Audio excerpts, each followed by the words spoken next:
Hello, everyone. We're just going to give it a few more moments so that everyone can join. I can see people coming in now.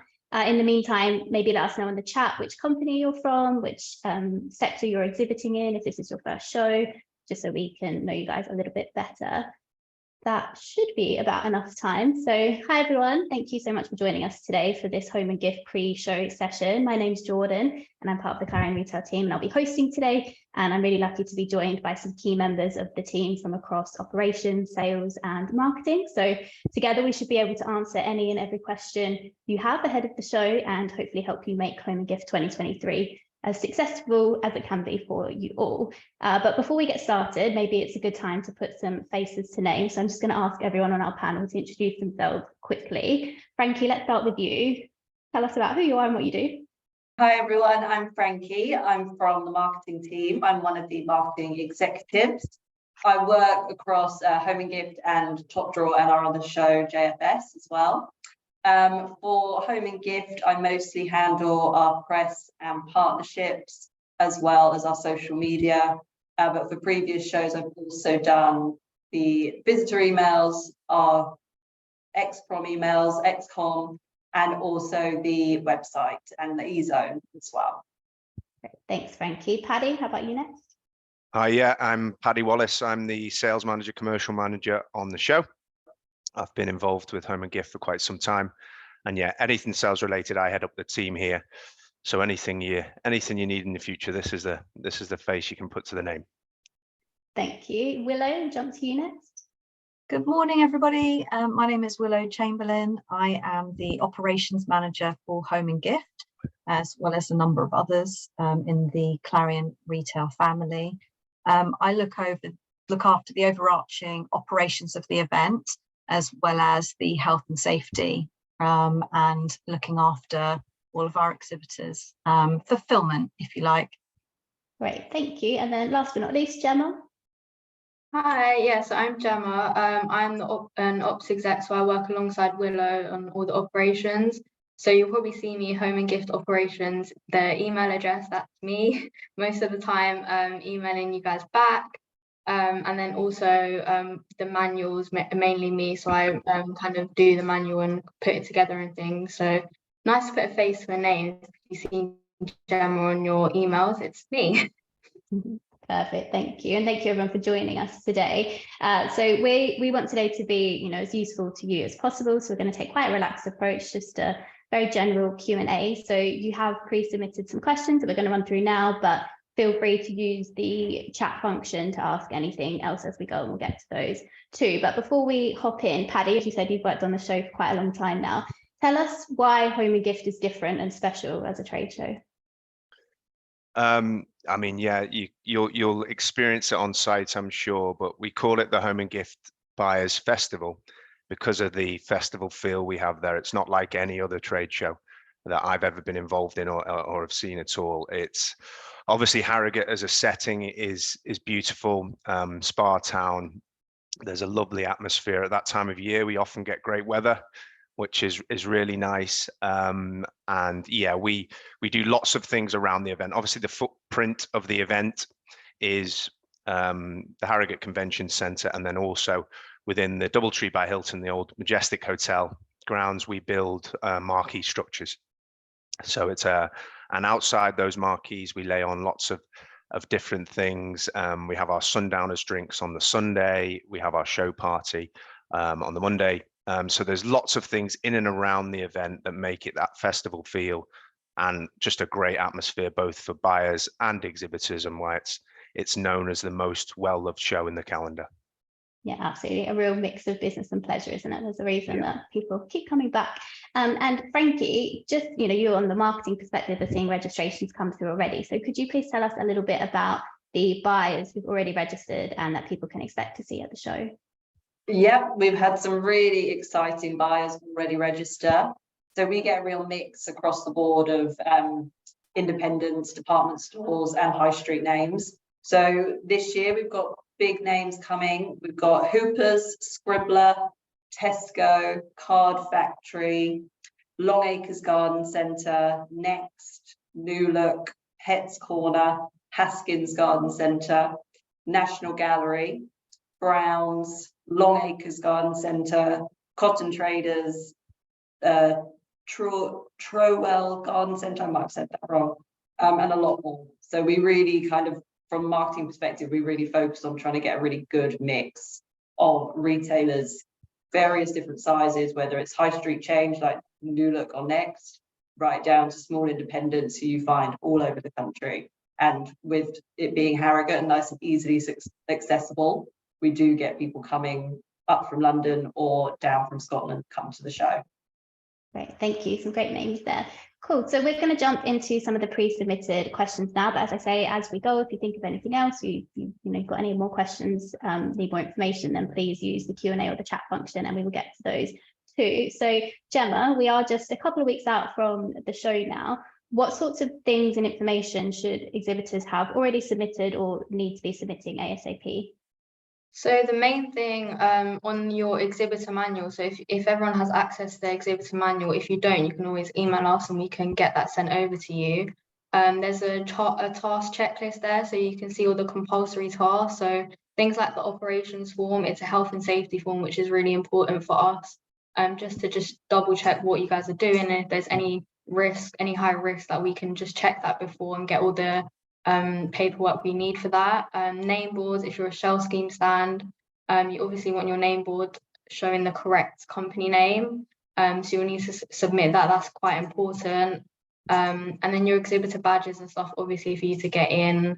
Hall C, if you're in Hall C, there's a special access wristband you need for security, things like that, which are really important. It's all the compulsory section of your exhibitor manual, which is really important for you to have a look through and get. And there's always the exhibitor manual.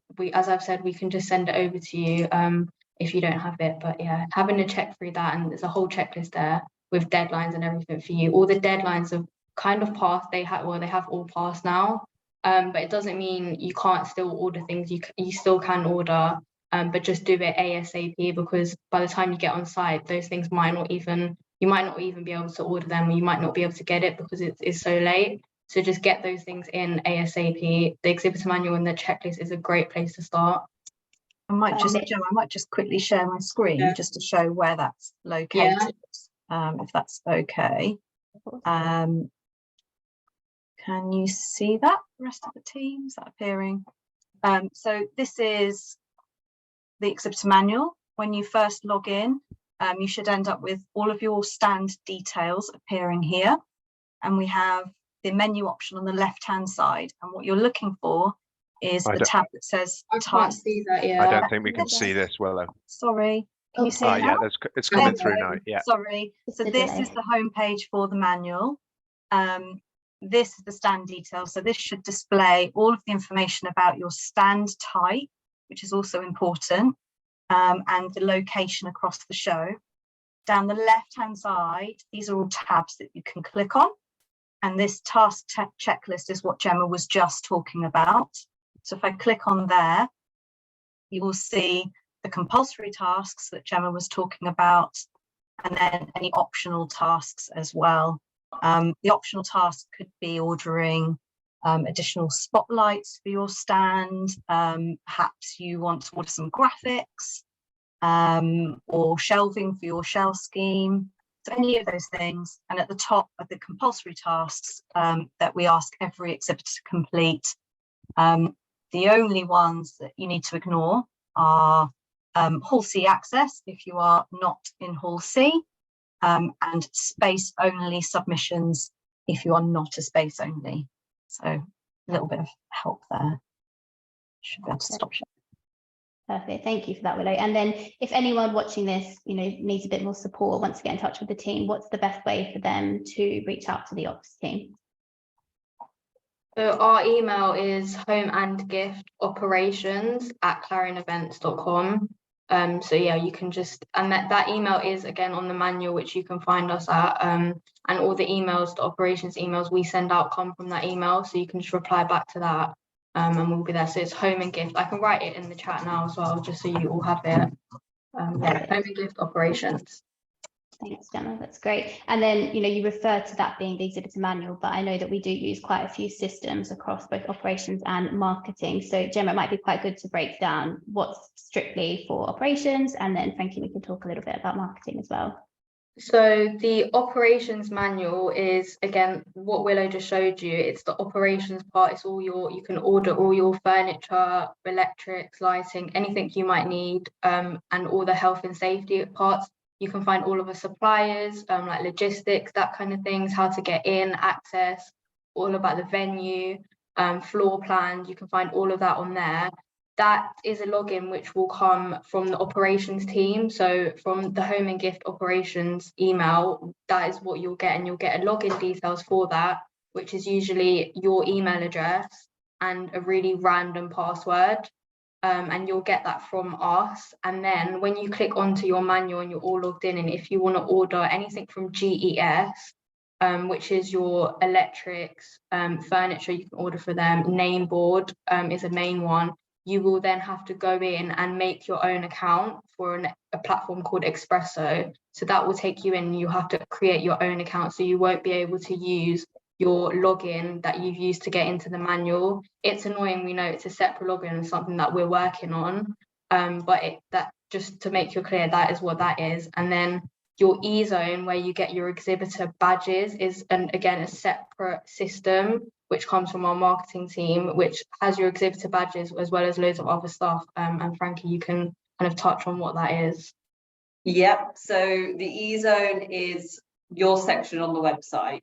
So if you haven't looked already, you'll see on our website we have an A to Z of all of the brands that are in the show, and each brand will have their little profile on there.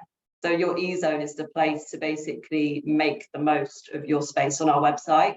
So your profile on there, you can add a banner image, a blurb about your company, website links, social media links, as well as you can also upload catalogs, PDF files, catalogs, so people can see your full range of products. And also, more importantly, visitors can actually contact you through the website. So basically, in order to be able to do all that, you need to do it via the e-zone. So you would have been sent, when you got uploaded, your brand, got uploaded to the website, you will have been sent an e-zone login, which will come from, I think it comes from our general marketing address, which is marketing@homeandgift.co.uk. So if for any reason that doesn't work, just drop us an email. I'll put the email address in the chat and we can reset it for you. That's not an issue. But once you log in, you will be able to do all those details, upload images, product, even if you've got press releases as well in PDFs, you can upload those, people can download them.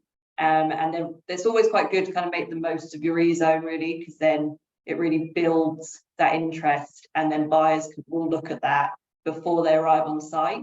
So it's quite nice as well, if they do message you, you can kind of build that connection before you arrive.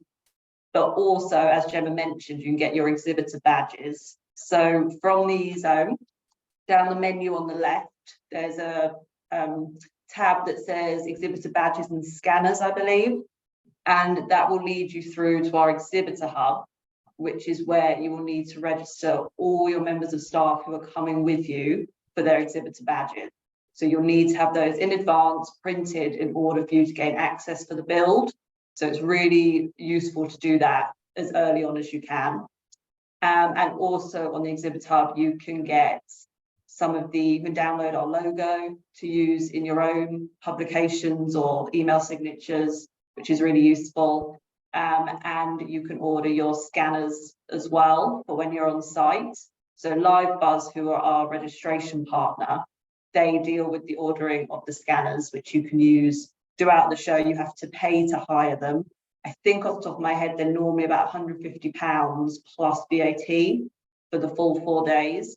And then it means that you can scan any visitors to your stand. You can scan their barcode on their badge and it will give you their information. So it's quite a nice way, quite an easy way as well of collecting everyone's contact details. Even if they maybe don't place an order on site, you can get in contact with them after the show to do those orders or start that conversation again. So that's really useful. And I believe it all goes through an app as well, but that is all booked through LiveBuzz and run through them. So best to sort of have a look. If you can't get into it for any reason, like I said, contact us and then we can sort that out for you. Perfect. Thank you, Frankie. We've had a couple of questions come through that I know Paddy and Willie have answered, but I'm just going to quickly say them out loud in case it applies for anyone else. So someone asked if a stand number has been changed. Do they need to resubmit again, or will that automatically be changed? But no, that will be changed on your behalf. And then someone has asked about a new layout with a seating area. So that has all been confirmed, and you should hear from your account manager if you haven't already about those details. And then Frankie, just bouncing back to the E-zone quickly. Someone has asked if you would recommend adding all products that are available, or just, a quick overview top line of bestsellers. What's your recommendation there? That's totally up to you. Bestsellers are always a good one for obvious reasons. So I would say, yeah, maybe start with your bestsellers, and also anything that's brand new that you're launching at the show as well is always quite good, because that's the main thing for our buyers that they're coming for, interested in, and want to see is all the new products. That's the main reason they come. So if you have got anything that you are literally launching for the first time on site, I would definitely make that your first priority to upload in terms of products, for sure. And then bestsellers, or your kind of classic sort of stock that is really popular, that people always regularly order as well. That's always very useful. So yeah, I mean, if it kind of depends on how many products you have. If you've got hundreds and hundreds, I would say pick maybe your top 20 to 30, but it depends on what your products are. But I would say definitely start with your newest and your bestsellers. Okay, great, thank you. Willow, Paddy touched on it a little bit in the introduction, but Home and Gift, isn't a traditional show where it's all contained to one hall or one venue. Can you tell us a little bit about the floor plan and any tips you might have for exhibitors to familiarise themselves with the venue and also move around it safely and as quickly as possible? Yeah, of course. And Paddy alluded to it earlier. We are not a traditional exhibition, as you may have visited or been to previously. We are a bit of an amalgamation of a permanent convention centre, which is the Harrogate Convention Centre, the HCC, and also outside in the majestic hotel gardens. We are also building some whopping big marquee structures. I can share a little bit, map of the space. Can everyone confirm they can see that? Yeah, we can see that. Amazing. So this is sort of our artistic impression, if you like, as to what the space looks like. The area at the bottom in the pinky tones and teal, that's the HCC. These are the permanent exhibition halls. And then just the other side of there are the design points, which are all of the temporary structures or a part of the majestic hotel. When you arrive to make your deliveries, or the first time you get on site, if you are in a vehicle, hopefully you will have seen our directions to a vehicle holding area called Dragons Road. We have given you a postcode in order to find that. When you get there, you will be guided by our traffic marshals, who will tell you exactly how to access each of these two areas depending on where your stand is located.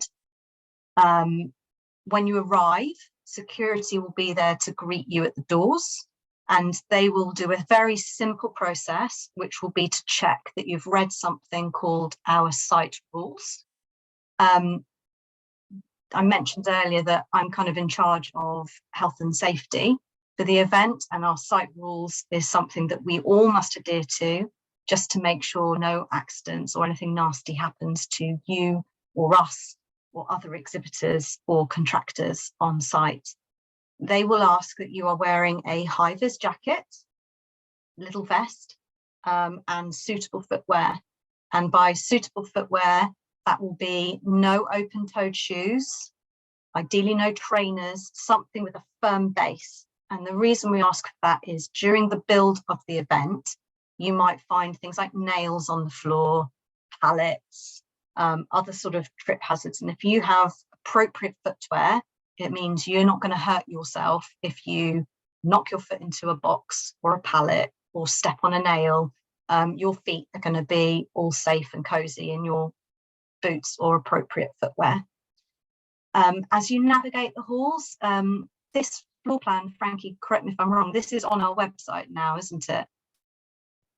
Yes, I think that's a good point, actually. I know it's within the digital preview. If you flick through the digital preview, it's, I think, the first page as you open it.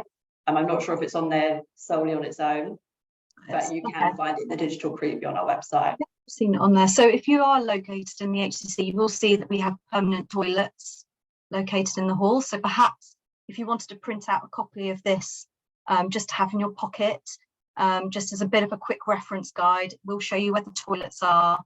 We will have a catering unit open in Hall B, and we have a first aid point. We have the organiser's office, and security are dotted around as well. So if you have any questions, any concerns, all of the security team will be able to direct you wherever it is that you want to go. And we are here to fully support you.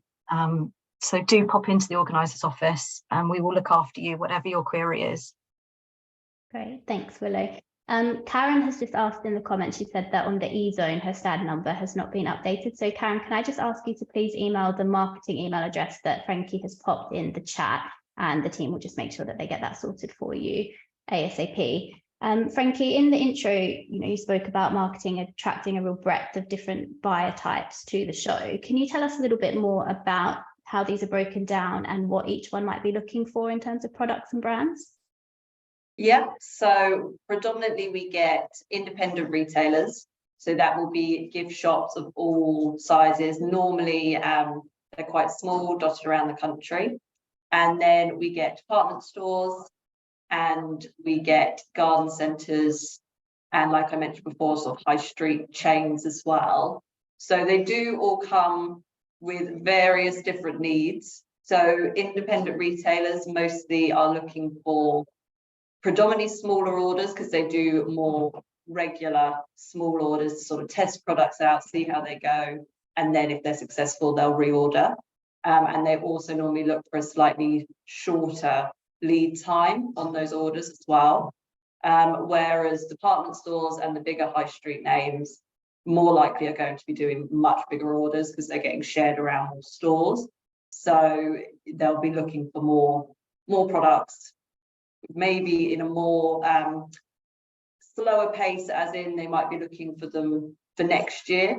So if you're sort of looking to the year ahead, you've got Easter coming up and then next summer.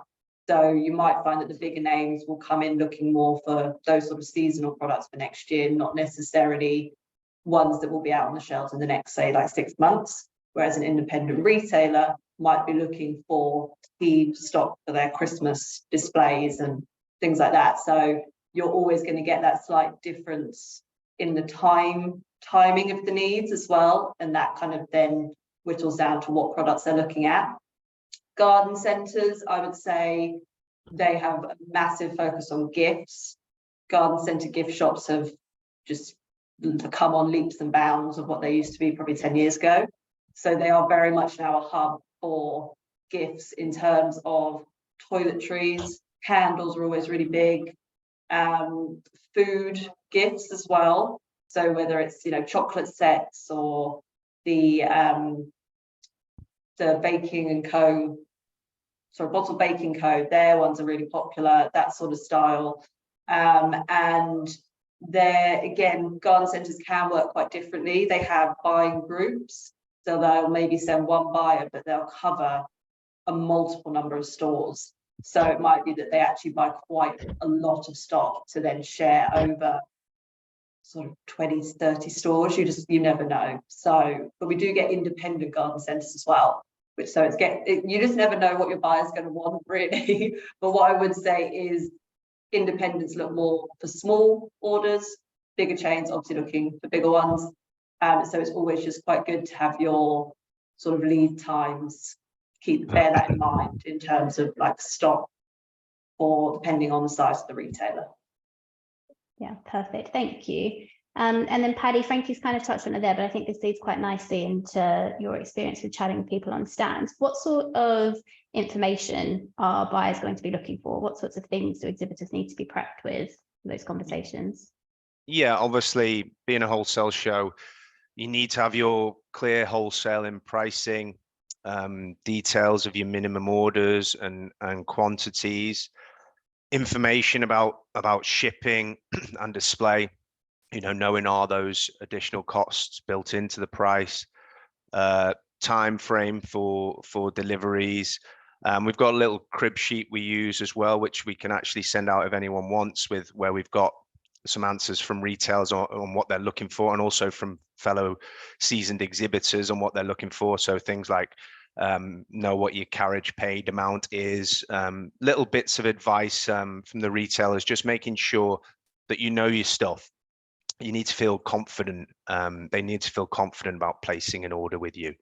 So if you haven't got a big range and don't know every single price, make sure you have the price list to hand. Things like that. You know, be organized with everything so you don't get flustered. Know what those lead times are. You know, they want to know what they're ordering. You know, what they're ordering. They also, there's little things like, if it's important to know for them if they supply a shop near to you. So there's little bits of information, little tricks that you'll pick up as seasoned exhibitors as well. But just little things like that, you know, product examples of their boxes. Have a one page, there's something here, have a one page simple line sheet that I can take away with pricing and all the terms. So that has your minimum order, your quantities, turnaround time, all those little things. You could have a little sheet for them as well, and just make sure you have codes and clear names for your products, things like that, just to be, I think, basically make it as easy for the buyer as possible, make them feel comfortable that you're not a flash in the pan. If you're brand new, that what they want to see is they want to be confident on working with you. And that's the great thing about Home and Gift is they come and stay. They stay at the show. You know, they spend longer at our show than any other shows, and they have that time, that quality time to talk to you. And you're the best person as a representative of your brand. So really take advantage of that quality time you have with them in order to gain their confidence, and hopefully then, which we have with so many of our exhibitors, why people keep coming back year on year is because they garner those great relationships based on first meetings at Harrogate, which is great. Yeah, perfect. And then do buyers typically place orders on the stand in your experience, or will they be more likely to place them afterwards? Yeah, so it's a range there. We've ran surveys on that, and it shows that 62% of buyers will order on the stand, but 49% of buyers order within 4 weeks after the show, then 41% 2 to 5 months, and then still 10% still place orders 6 months down the line. And I talk to lots of brands who even talk to me 9 months as well, and even 12 months. So there's a mix there. Obviously, historically, it used to be very much, it was you did all your orders on site and there was very little follow-up. That isn't the way now. You'll do. So it's great. It's about presence. So if you haven't taken a massive amount of orders on site, don't feel disheartened. It's all about that leads, exposure, brand awareness, and you will see the return keep coming in after the show. Yeah, fantastic. Thank you for that. And, guys, it's really important as well to remember that, you want as many opportunities to sell as possible, but these people are going to be representatives of your brand, aren't they? So it's just as much about thinking about who you want to stock your product and being prepared with those sorts of questions you might want to ask them as a long-seller of your brand as well. Frankie, you touched on the scanners that are available, but someone has asked, if you're not opting for the scanning option, do we have any other suggestions for the best way to keep track of information? Paddy, you've spent a lot of time on stands as well. I don't know if you've got any advice. Is it simply collecting business cards? Is it a form, a spreadsheet? Yeah, I think it's probably, it's up to the exhibitor how they want to do it, but I would suggest, because you want it to be basically easy, simple and organized, I think just piece of paper, so you've got the name, their company that they work for, and then you can get their email address and phone number and just write it down, have like literally a clipboard with a sheet with those columns on. I think is probably a bit old-fashioned way to do it, but probably the simplest way to do it. Obviously the scanners are quicker. I was going to jump in and say, at home, create your own little inquiry form on Word or something, print those all out. I would still take their business card and staple it to that. But the one thing I will say is at the end of the show and each evening, put that into a folder and guard it with your life, because on site it can get really hectic and busy and break down. And the first thing people lose are their inquiry forms. So make sure that is something you put somewhere safe in your rucksack. And maybe at the end of each day, you take it home to your hotel and you keep it somewhere safe, because that is always the first thing when people don't rent scanners. That's always the first thing that they then lose during breakdown. So keep those safe. Yeah, obviously the scanners make things simple. You know, the amount of people who I've spoken to have said, well, I wish I'd done this previously. I know there is a cost there, but the amount of people who've said to me, yes, this made my life so much simpler. If you can do it, obviously, all those other things, as Willow said, they're so important. Also have enough order forms. Do you know the amount of people we see sometimes who are like, I need to find a printers, you know, it's just have those things ready. Just I think the overall factor, I think, is be well prepared. You know, that's all you can do with these shows, is just be as well prepared as possible. Great, thank you guys. And then Willow, we're having a couple of questions come through about what people can actually do with their stands in terms of wallpapering, screwing, putting up shelves. What are the guidelines around decorating a stand?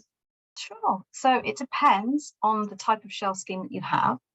The traditional shelf scheme is, I would say, the most flexible in terms of what you could add to it yourself, because they are a frame with an MDF cover on. In fact, I can share all of these things. I can share with you. Let me show a screenshot or a little model I put together of what a stand looks like.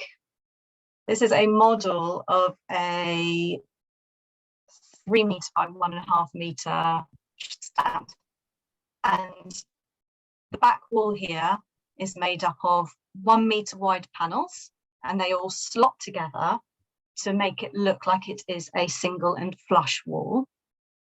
When we talk about a fascia, that's this piece here across the top of your stand.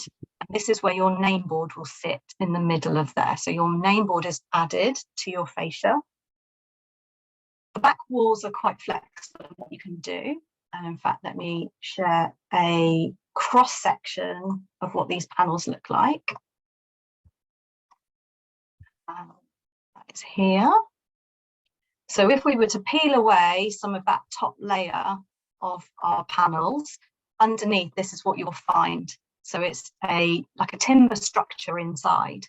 So if you're looking at, let's say, hanging pictures on your wall, then it's really useful to try and tap on that panel or use these measurements to find where those really strong timbers are running on the inside of your wall. If you have any concerns, or you can't quite get your picture or your shelf to fix firmly to that wall, GES, who's our contractor, they are on site and they are more than happy to come to your stand or show you a drawing and try and help you and locate those timbers to get a really solid fixing for your shelves or your pictures, things like that. We can always email this to you as well. If you email the operations email address, we're more than happy to send this cross-section to you as well. It's quite useful. It also gives you a little bit of the do's and don'ts. So you can staple, you can pin, you can nail.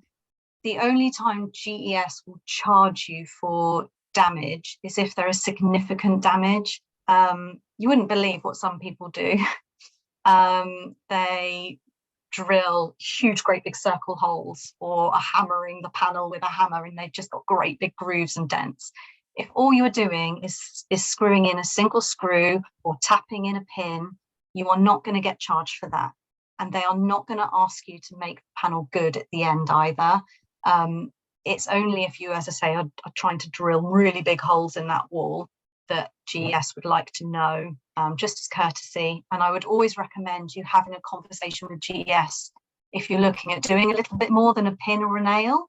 Have that conversation with them, and they will tell you exactly there and then if there might be a charge to repair that panel. So they are there to help you. They are not there to trick you or overcharge you at the end of the show. They are there purely to have that conversation with and assist. You are welcome to wallpaper those panels. You are welcome to paint those panels, but there is a form on the exhibitor manual that GES would like to know before you do it, because they're, depending on the time in the length of the show, there is a charge then to put those panels right at the end. So unfortunately, we have passed the deadline for the free of charge return to white panels, so return them back to normal. So there will be a charge per panel if you have not already booked it to return those panels back to white if you're painting them yourself. Hopefully that helps. There is one other recommendation on here. If you do have a traditional shelf scheme stand, is that you shouldn't be hanging anything from that fascia or any timbers in the ceiling. The reason we say that is because it affects the structural integrity of your stand. So if you start trying to hang plant pots or anything like that off the fascia, that's when I step in and say, I'm not sure that's safe. Please take those down. So have freestanding things, by all means. Bring your own freestanding shelving units, hat stands, anything like that, absolutely fine, but don't attach anything to the fascias. Someone asked a question about heights as well. It depends on your location. If you are in design point 3, DP3, your traditional shell height is 2.5 meters. If you are anywhere else within the show, it is 2.74. It's 2.74 meters high. Perfect, thank you, Willow. So lots of opportunity to make your stand yours and personalize it, but just has to be done the right way. I'm just going to pick up a question that Willow's answered in the chat in case it's useful for anyone else. So someone has said, I filled in the details for the vehicle identification form. Is this to be sent somewhere or visible in the car? So it just needs to be with the driver when they arrive at Dragon Road. That's right, isn't it? Perfect. Yeah, yeah. Cool. Paddy, we had a question, a pre-submitted question about whether exhibitors should have starter kits available, so products for buyers to buy and take away on the day. What's the answer to that? So yeah, you can have small samples that you can give to buyers, and if that's something within the powers of what you can do, then I'd recommend that. Yeah, that'd be great. Obviously, we can't. Due to the nature of the show, you can't have exchange of goods, so that there should be that shouldn't be taking place on stand. It's not a consumer show. This is a purely B2B. So you can obviously give samples, but you can't be selling directly off the stand. Perfect, thank you. Frankie, let's talk about marketing really quickly for a second. So what sort of things can exhibitors be doing in the next couple of weeks to promote being at the show and driving visitors to coming and seeing them on their stand? So the best things to do, I would suggest, make use of your social media. So we try, especially with Instagram, to repost as much as we can when people have tagged us in things. So please do tag us if you do post about home and gift. But what I would suggest is doing like lovely posts to announce that you're going to be there. Maybe include your stand number or the sector or the hall that you're in as well, so people can find you nice and easily. As I mentioned before, you can get our logo, which you can use in any advertising you do yourself. You can get that from your exhibitor hub. So splash that everywhere you want. That's absolutely fine.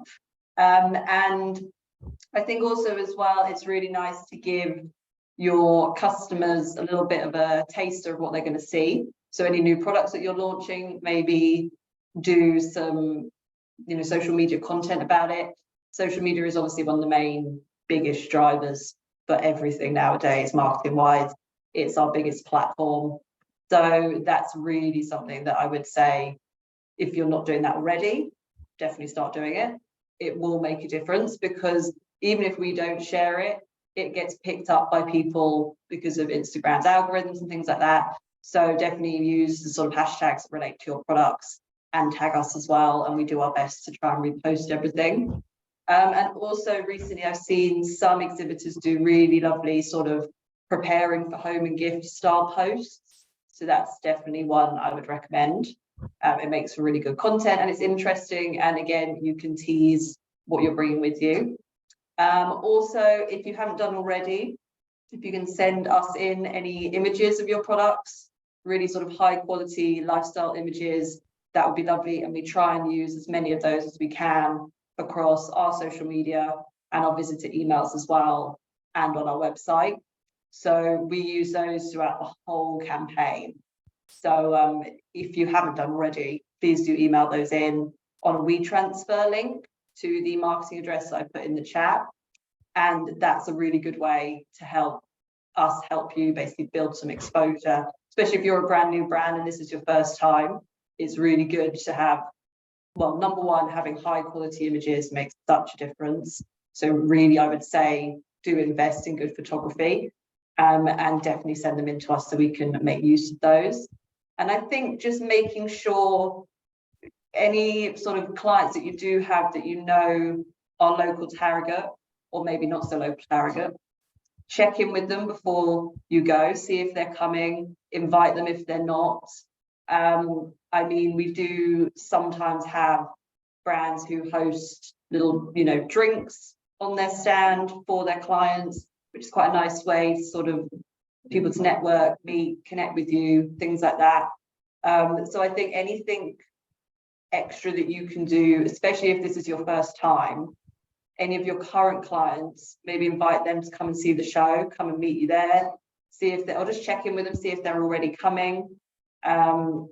It's always quite nice, just that personal touch really helps. And yeah, just keep shouting about the fact that you're going to be at Home and Gift everywhere you can. Pop it on your website, or if you do like newsletters out to your clients or your customers, even just popping it on there, always worth it. You just never know, do you? So yeah, that would be my suggestion. Perfect, thank you. And then Yvonne, just bouncing back to question about turning the stand back to white for Willow. So if they paint it back themselves, does that mean that they don't have to pay a fee? Unfortunately, it's not an option anymore. It used to be a couple of years ago, but sadly GES have now removed that as an option. What they did in place of that was set a deadline, which stated that if you informed them before that deadline you were painting the stand, they would return it to white free of charge. That deadline has now passed, so there will be a charge per panel to return it to white. The reason that one is free of charge and one is not is if they know that you're painting your own stand, they don't paint it shiny and spanking white at the beginning, so they're saving that paint and labour charge. Unfortunately, they've now pre-painted all of our panels white, lovely shiny and white, so there will be a charge. If you go onto the task checklist, as we showed earlier in the manual, in the optional tasks, I think at the very, very bottom, there's a tab that says stand painting. In there, you've got a form, and that gives you all of the price list, and it's also the order form in order to book this.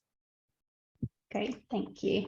Frankie, someone has said that they submitted some promo photos to the marketing email but haven't received a response. Do they expect a response, or if it's been sent through, they can rest assured that the team has received them? Yeah, if it's, first of all, what brand is it? I can double check we've got them.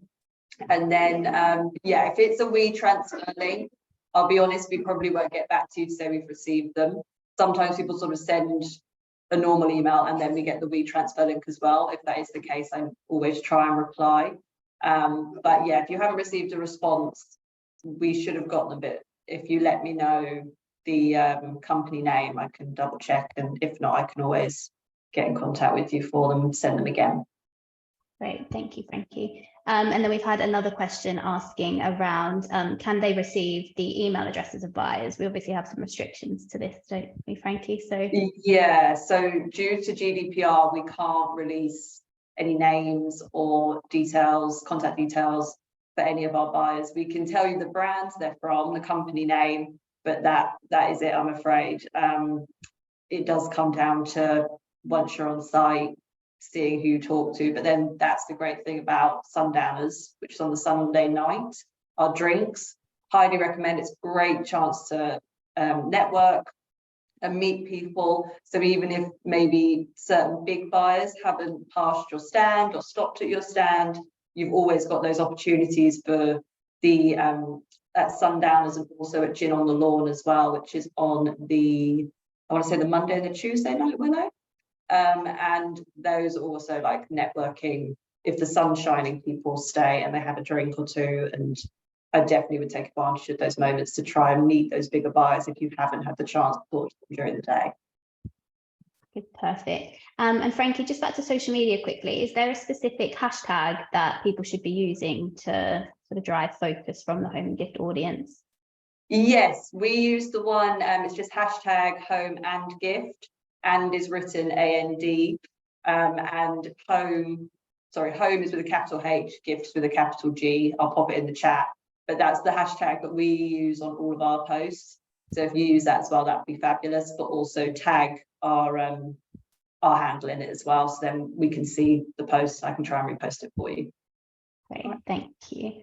We probably have about 5 more minutes or so for questions. So if you do have any final questions for the team, now's the time to get them in. Or Clarion team, I don't know if you had any final points that you wanted to share with everyone, any last sort of top tips for making the most of their time at the show. Someone has just asked, how bright are the stands in the DP1 area? Are lights necessary? I can. Do you want to take that, go Willow? for it? Go for it, Willow, go. So all of the halls, they are obviously lit with house lighting, so you can see what you're doing. A lot of our exhibitors, they do choose to order additional spotlights, and to be honest, that is really just to make your product sing. It does make a difference, but it's not the be all and end all. So if you are looking at this event as inexpensively as humanly possible, it's not essential. But if you have got the budget, I do recommend adding a couple of the spotlights just to make your stand sing, make it stand out, all your products. It does make a difference. Perfect, thank you. And then someone has just said that they haven't received their login link for the exhibitor manual, only the e-zone. So Gemma, I can see you're responding to that there, so we will come back to you. Someone else has asked, what are the visitors looking for in order to place orders on site? So QR codes to the website, order sheets, etc. So Paddy, you covered quite a lot of that in your answer earlier. Are you able to maybe share a link, or we can email it around with the recording of this session for that sort of top tips crib sheet you said? Yeah, we'll get a little, I'll get that crib sheet. Well, also just my colleague Snez, Sneziana, can also talk any brand new exhibitor through any top tips as well. So if you'd like a call with her, do drop us an email. You can drop it to me directly if you want. I'll put my email address in the chat here, and we can get Snez to get in touch with you and give you and have a chat. So that's available as well. But yeah, all those top tips we can share around. And just on your point there, Jordan, I think it is just that my overarching point is that, you know, this is your opportunity in front of the buyers. So it's do everything you possibly can to impress. You're the you know, the bastion of your own brand. So, you know, obviously it's not a corporate event. We don't want people dressing corporately and that, but, you know, just everything you can possibly do in and around dressing to impress, being that face of your brand, and all those things that everyone's saying about promoting your brand pre-show. It's so important. You know, contact any stockists you have already, you know, or get in contact with people who you're looking to be in with and see if they're going to Home and Gift. All those little things that you can do to make the experience on site even better. You know, it's certainly not just about turning up on site and expecting things to happen over the 4 days. You've got to work around it, which I know everyone in business knows anyway, but it's just so important. I would say, you know, I've seen it before where people are on stands on their phone, looking at their phone, and buyers are walking by and they're not connecting with them. It's certainly, do not be pushy. Buyers do not want you to be pushy, but they want you to engage. Looking at your phone and looking, unbothered about it I wouldn't want to work with you. So it's just all those little tricks that you can do to help have a great show. Yeah, And great. eating on your stand as well. I know some buyers find that a bit off-putting. So the good thing about Harrogate is you've got loads of nice places to go and sit, so you get a little bit of break for your lunch. So that always can be a bit of a sticky point with some of them. It puts them off. Yeah, absolutely great. Thank you guys. Great advice there. And also we've seen in the past, haven't we, great opportunities where exhibitors have actually met each other and gone on to collaborate for different opportunities as well. So you just don't know what kind of opportunities waiting for you at the show. So stay open to any of those. Frankie, someone's just asked if they can have the actual handle for the Home and Gift social media account, please, for tagging as well as I will grab that for you. I'm pretty sure off the top of my head it's Home and Gift Harrogate, but I'll double check that now and I'll pop it in the chat. Perfect, thank you. And then from an operational perspective, someone has said once they arrive for setup, do they take the stock to their stand? Willow, could you maybe answer that one? Yeah, this is a good one actually, that I think a lot of people are not quite prepared for. So you've been to Dragon Road, you've registered with traffic, and they are sending your vehicle to the correct location for your stand. So when you pull up into that location, it's going to be very busy. There are going to be other vehicles there. There are going to be lots of people walking around with trolleys, things like that. So do be careful when you do pull up and you park. That's the point that you are going to be unloading your vehicle and taking all of your stock from your vehicle to your stand. So traffic will try and tell you where to go, the closest door to where your stand is. So they will guide you. And then it's for you to get your product from your car to your stand. So do remember a trolley. Do remember a friend if you have one to help you. We will have a couple of porters around on site, but I imagine they are going to be incredibly busy and we can't guarantee that there will be one there to help you. So do remember your trolley. Much like your leads, when you've got your trolley and it's on your stand, guard it with your life, because there will be other exhibitors that have forgotten their trolley and you will blink and someone will have borrowed it. So keep that next to you, tucked away. It's the same with ladders. If you think you're going to need a ladder on site, bring your ladder. There won't be trolleys or ladders for you to hire on site. So it's either begging and borrowing from other exhibitors or bringing your own. Great, thank you. Someone has said that they've tried to create an exhibitor badge for themselves, but it hasn't. Oh, sorry, no, but it says the badge already exists. Do they collect one when they arrive? It should, if you've already done one, it should show on that exhibitor badges tab. There should be a list of any badges you've already done. So if it's not on there, best thing to do, if you email the marketing address, it might be that maybe you've registered through the visitor side of the website a while ago or previously. So now it already thinks that you're registered for the show, but we can basically change it at our end. So if you email us at the marketing address, we can get that sorted for you. Perfect. Monica's responded saying that it's not on there. So Monica, if you could please email the marketing email address, thank you, we'll make sure that's sorted for you ASAP. We've had a couple of questions about parking. So where can exhibitors park for the days that they're on site? So there are multi-storey car parks. There is one at the HCC. You can pre-book your parking, I believe, via the Harrogate Convention Centre website. If you are planning to park, I highly recommend you pre-book. I understand during the build of our event, there will be a conference taking place over near the Crown Plaza. So if you think you're going to park, do that now, pre-book it. During the show days, we actually operate a park and ride system that goes from the Yorkshire Showground. That is completely free of charge. You are welcome to leave your car there for the show open days, but that is at obviously your own risk. We don't monitor that car park overnight. In addition to that, you could leave a vehicle at the Dragon Road car park. You just need to speak to the traffic marshals. They do have an area where vehicles are locked in, if you like, for the duration of the show open. And other than that, there are other car parks available in the Harrogate Town Centre as well. Great, thank you so much. Well, I think that's just about all we've got time for, unless anyone else has any last minute pressing questions. We have one more come through actually. So in the e-zone, it says buyers could contact you via your online profile. Does your profile have to be 100% completed for that to initiate? So Frankie, does their e-zone have to be completely up to date for them to be able to contact? No, so even if you haven't put anything on there, they can still contact you through it. So that's fine. Basically, with the when a buyer does contact you, it will go through our back end of the website, and we basically have to approve it. Then it will then send it out to, I believe it will go to the email that's applied to your e-zone. So whether that's your sort of general company inbox or your personal email address, whichever email is your login, it will go to that email address. So we basically have to approve it just to check it's not spam.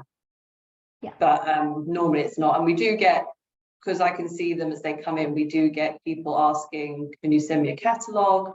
Or even people who can't make the show will say, I can't get to Harrogate this July, but can we have a chat about this, that, and the other? So there are some opportunities, even with buyers who aren't actually coming to the show, who will look at those profiles and who will see things that they want and will try and get in touch with you. So it's really, like the e-zone, I would say it's really, really important. It really helps to get your name out there before you get on site, and it's a really good way for you to push and also tell people about your brand. So definitely make the most of it.